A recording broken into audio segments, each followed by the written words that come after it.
Du raisin parfait et des vendanges précoces, dans le Bordelais, la cuvée 2015 s'annonce exceptionnelle, grâce notamment à un été particulièrement chaud.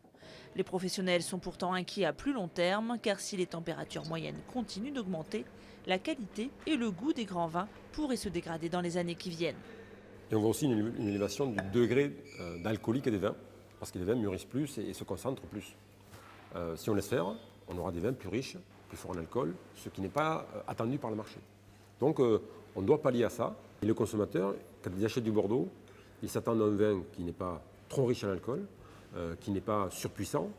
Et la principale solution envisagée est de modifier les assemblages. Moins de merlot, un cépage devenu précoce et donc potentiellement chargé en alcool, et davantage de variétés un peu oubliées ou en tout cas secondaires.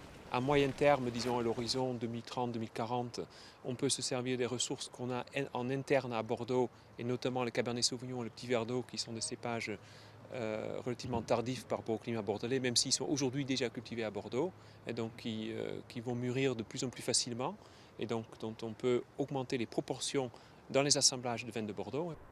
Mais pour rester en dessous des 13 degrés obligatoires pour l'AOC, les vignerons explorent des pistes étonnantes, faire appel pourquoi pas à des cépages étrangers à la région.